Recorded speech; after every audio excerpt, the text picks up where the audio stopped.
दोस्तों, क्या आपके मन में भी हमेशा अश्लील और कामुक विचार चलते रहते हैं और आप चाहकर भी इनसे छुटकारा नहीं पा सकते?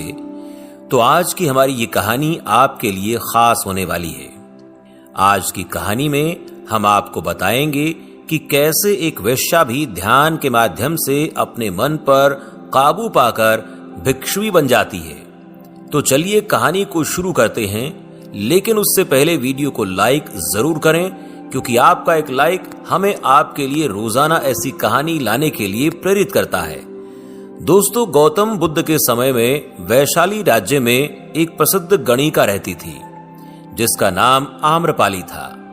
वो बहुत सुंदर थी और उसे नगर वधू घोषित किया गया था, यानी पूरे शहर की पत्नी। आम्रपाली इतनी सुंदर थी कि उसके महल के द्वार पर सदा सोने के रथ खड़े रहते थे। यहां तक कि महान राजाओं को भी उससे मिलने के लिए इंतजार करना पड़ता था। वो केवल एक वेश्या थी, लेकिन वो इतनी अमीर हो गई थी कि वो राज्य खरीद सकती थी। आम्रपाली का शरीर जितना सुंदर था, उससे कहीं ज्यादा सुंदर उसकी आत्मा थी। वो सच्चे प्यार के लिए तरसती थी, क्योंकि आम्रपाली खुद से वेश्या नहीं बनी थी, उसे जबरदस्ती राजा ने वेश्या बनाया था।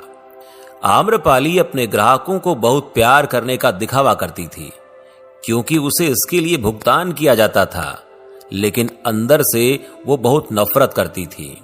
वास्तव में उसका इस्तेमाल एक भोग की वस्तु के रूप में किया जाता था। एक इंसान के रूप में उसका सम्मान नहीं करते थे।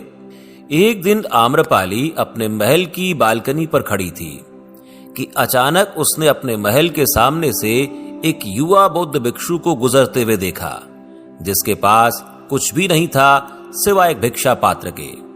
लेकिन उसके पास जबरदस्त जागरूकता थी और लोगों को खुद की ओर आकर्षित करने की अद्भुत शक्ति थी। जब युवा बौद्ध भिक्षु ने ऊपर की तरफ देखा तो आम्रपाली उसे देख रही थी। युवा भिक्षु ने आम्रपाली की ओर देखते हुए बेहद सम्मान भाव के साथ आम्रपाली को प्रणाम किया।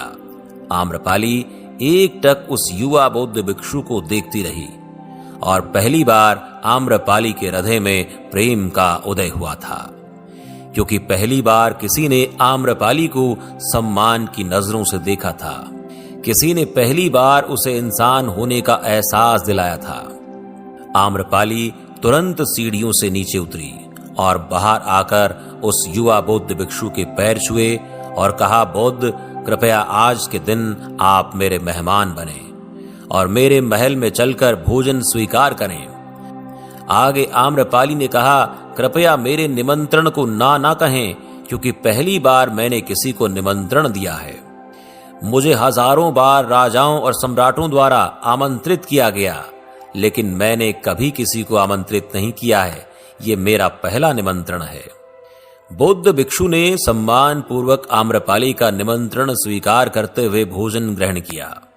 भोजन देने के बाद आम्रपाली ने कहा, बौद्ध, आज से 3 दिनों के बाद बारिश का मौसम शुरू होने वाला है, जो कि अगले 4 महीनों तक रहेगा, और मैं आपको अपने घर में 4 महीने रहने के लिए आमंत्रित करती हूं। आने वाले 4 महीने के लिए ये महल आपका आश्रम होगा।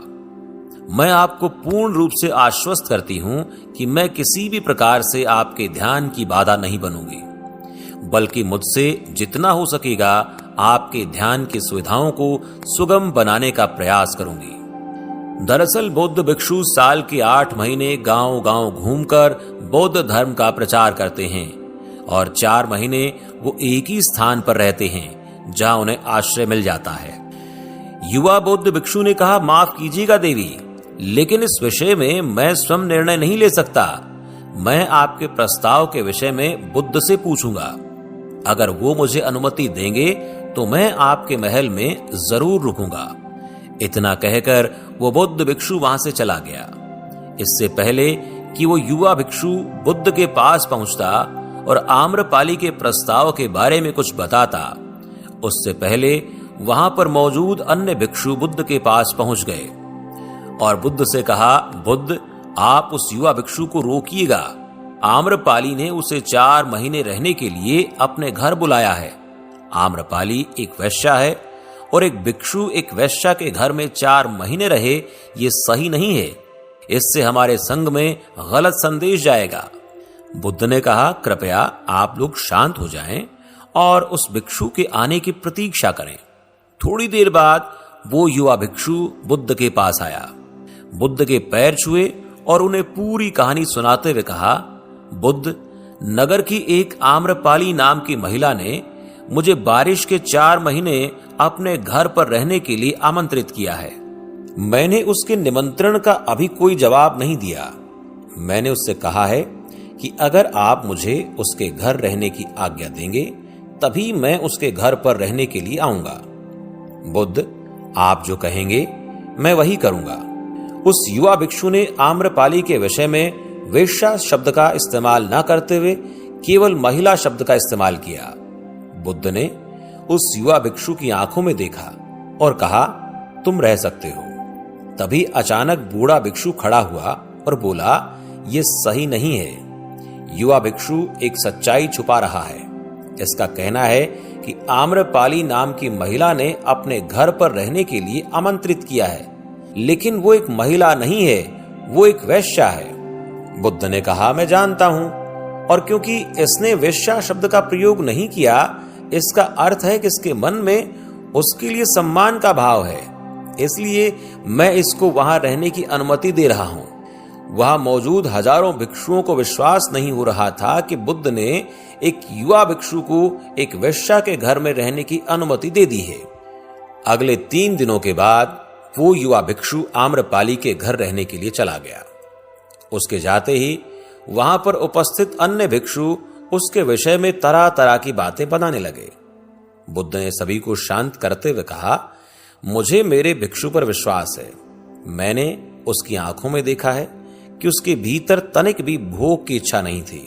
अगर उस भिक्षु का ध्यान गहरा है तो वो आम्रपाली के हृदय को परिवर्तित कर देगा, और अगर भिक्षु का ध्यान गहरा नहीं है तो आम्रपाली अपने शारीरिक आकर्षण से भिक्षु को परिवर्तित कर देगी।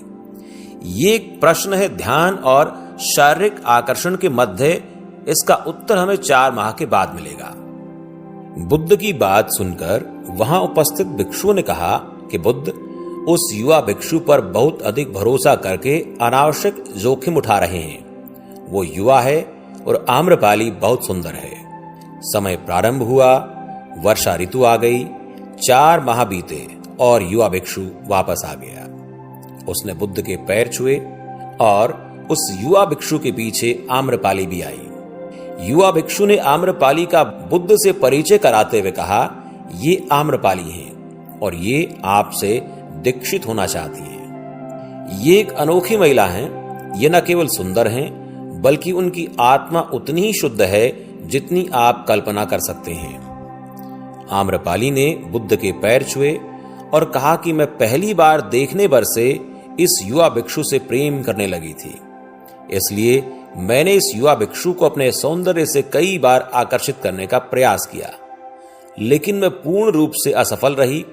इसकी बजाय इस युवा भिक्षु ने मुझे ध्यान के प्रति जागरूक किया और ये एहसास कराया कि वास्तविक जीवन भोग नहीं अपितु ध्यान है।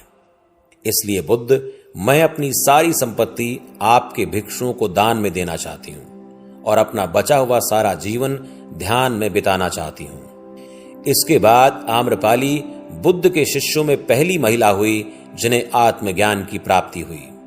बुद्ध ने अपने पंथ के सभी शिष्यों से कहा, यदि तुम वेश्या की संगति से डरते हो तो उस डर का उस वेश्या से कोई लेना देना नहीं है, बल्कि तुम्हारे बेसुध मन की उपज है, क्योंकि तुमने अपनी कामुकता को दबा दिया है और कामुक ऊर्जा को दबाया नहीं जा सकता, इसे केवल रूपांतरित किया जा सकता है।